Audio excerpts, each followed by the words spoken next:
and Holder on Sports 1280, New Orleans. Let's head uptown to Tulane. They're going to be taking on Wright State. Opening weekend at Greerfield Turchin Stadium. Always an exciting time. Talk baseball, college baseball in this area, and pleased to be joined by second-year head coach Travis Jewett. Travis, appreciate you jumping on the show. We'll start it off right away. Your opening Friday night starter, I'm just going to say this. I'm a Rummel alum. So Caleb Roper, second coming of Nolan Ryan, right? I've got that's the anticipation I've got. I can see that big smile on your face when you said that. Alumni proud. Exactly. Yeah. Hey, we're really excited about Rope. He's come in here, inserted himself well in the clubhouse, performed well on the mound. His training, his intent to be great. They're all just off the charts. He does things well. He pitches well, obviously, but he fields his position. He holds runners. He's got a great demeanor. So looking forward to seeing him out there. I think it's the right guy to get this season kicked off. Well, Coach, just kind of give us an overview here about your team. What are you excited about? What concerns you? I'm sure as a coach you always have a ton of concerns going into a season like this, but kind of give us an overview of what you think fans can expect this year out on Willow Street from your team.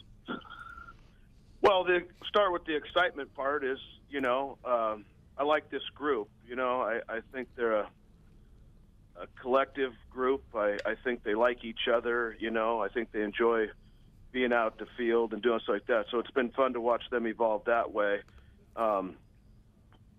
I think our basic concerns would be that we lose so many pieces from last year, and so it's kind of a quick turnover in terms of that. So when we went out and evaluated kind of how we were going to fix that was you look at our roster and you're going to see quite a few junior college, and we've got a graduate transfer and some things like that. So although there are some returning players on the field, no doubt there are a lot of experienced/inexperienced players that are going to probably insert themselves here pretty soon. So, just that would be our natural thoughts of like, okay, how's this going to go? But, they've all played well in our scrimmages and done things like that. So I know they're certainly capable. And, we've been going to class. We've been taking the quizzes. We've been doing all those things. And it's that time of the year. We just need to take a test and kind of see where we're at.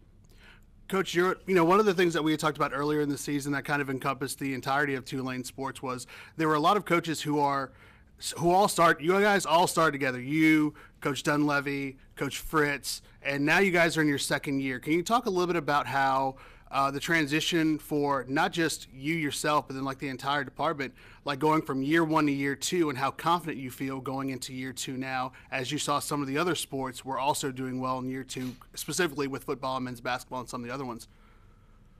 Yeah, and shout out to them. First off, it's been fun to watch them and their programs, grow and evolve and do what they're doing. So that's awesome. And, they're setting a high bar. There's no doubt about it. And I think just like Mike and Willie would tell you, I don't think there's any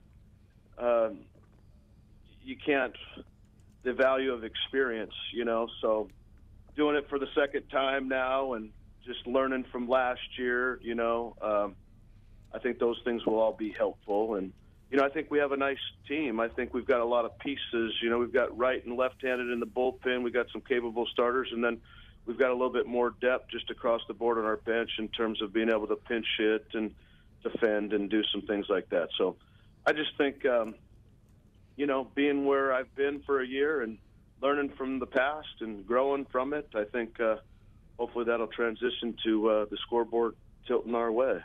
Travis Jewett, Tulane baseball coach, joining us right here on Dunc and Holder. Travis, you alluded a couple of times to learning from the past, and last year was certainly a slow start, and you almost wished, wow, you could have started midpoint of the season because your record was so much better once you got through that slow start. What did you learn from that, and what do you bring into the start of this season to where you hope those results don't repeat itself?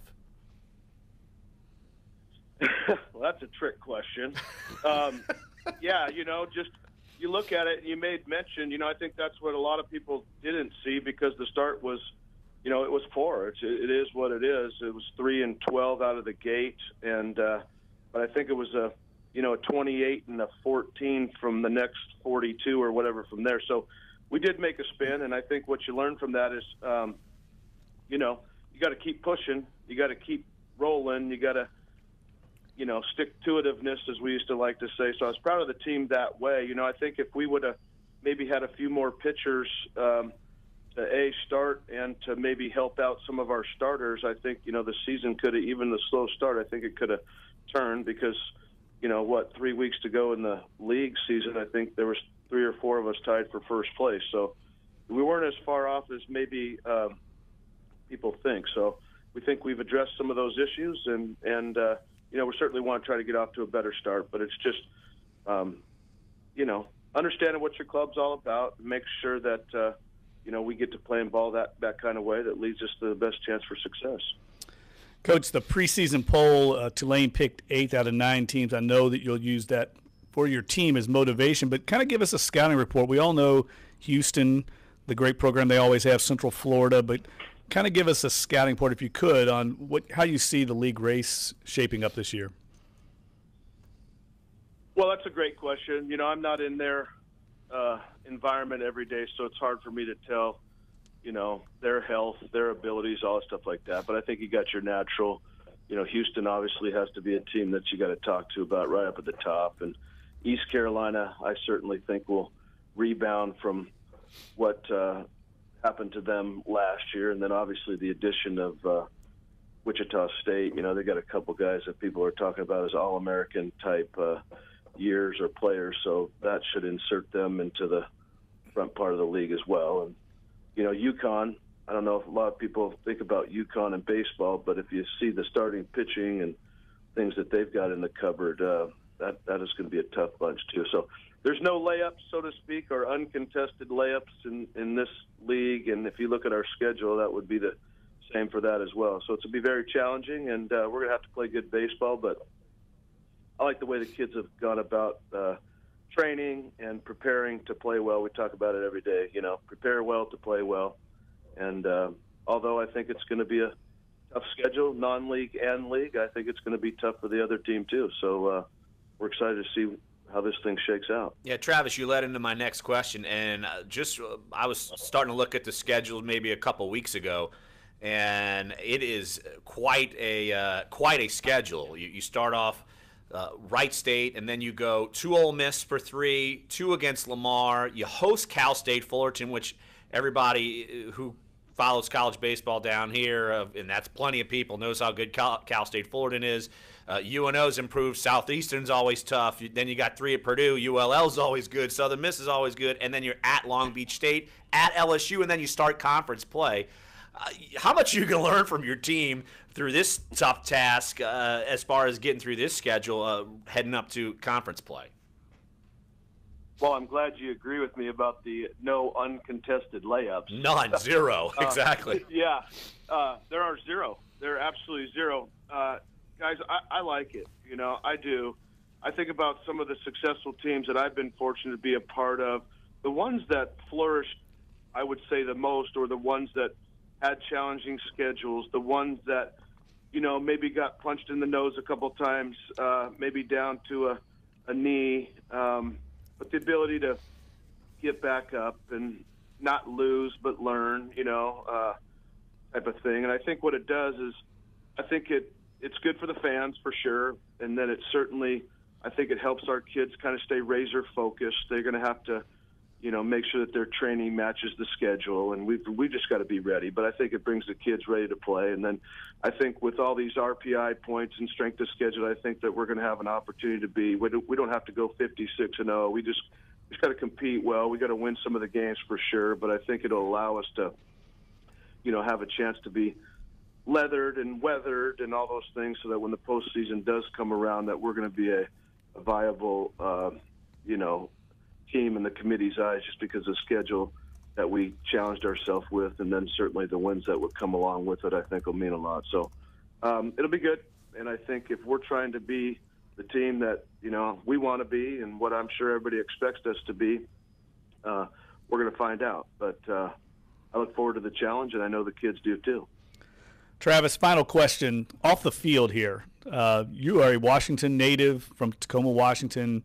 You've kind of bounced around all over the place in your career, been a lot in the West Coast and also at Vanderbilt, we know. But what's it like? How are you adjusting to New Orleans? Did you enjoy Mardi Gras? Did you go out and have a little Mardi Gras experience? I mean, what's it been like for you down here in this city now that you've had a chance to get your feet wet on the New Orleans culture?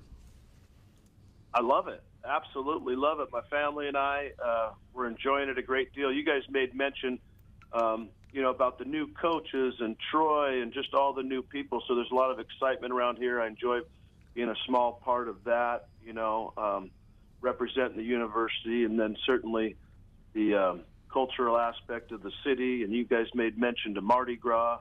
Year 2 here. Last year we were on the road, so didn't get a chance to get to my first Mardi Gras parade until just recently. So family and I and the coaches and wives and went out and saw some cool parades, and what a great atmosphere that was. It's kind of a bucket list thing almost, and we really enjoyed it. And Tuesday we worked out here on off day, and we had all the floats lined up out there on Claiborne. We didn't have to turn any music on or anything. They did all the entertaining for us, so it was pretty good. So we got actually a couple parades in there in the last few days, and it's cool to kind of see the city come together like it does at this time of the year. But I truly enjoy it here. It's a great place. We're at a world-class university with a world-class education and a destination city with what I think is world-class baseball in a really good league, and we can do all that we want right here, and excited about the opportunity. Travis Jewett, Tulane baseball coach. Again, the Green Wave will take on Wright State starting tomorrow night at Greer Field Turchin Stadium for a 3-game series. And look, it's people love baseball down here, and people definitely have expectations for Tulane. So we hope you the best. We hope your team the best, and we will certainly catch up with you down the line. Thanks, Travis. Thanks, Coach. You guys, I appreciate you a great deal. Anytime I can talk about the kids and what they're up to, and I love doing that. I appreciate your support. So come see us. You got it. Okay, will do. That's Tulane baseball coach. Hi, Thanks, you too. Coach. Travis Jewett right here on the show. Rich tradition up at Tulane. A fantastic venue. Great place to watch a game. No doubt about Unbelievable place to watch a game. Absolutely. And year 2 for Travis. And I think he's right. I think he knows the expectations are there because Tulane has built that. And I'm curious to see what he does in year 2. Yeah, I liked his confidence. They got a overhauled roster, but he thinks they might be lying in the weeds a little bit, just reading between the lines there. And that makes sense because especially if in a game like collegiate baseball where you need to have pitching, quality relief pitching in middle relief, if they don't know anything about him, they don't know anything about his kids, he can catch up a lot of people sleeping. Absolutely. So, all right, good deal. If you missed any of that, sports1280.com, NOLA.com, iTunes, SoundCloud, and YouTube page, and on NOLA.com because Clyde does the Snazzy Clyde recaps. That's become a massive hit. I like it. So come on back. Sports1280, NOLA.com, the iHeartRadio app. We're Dunc Holder.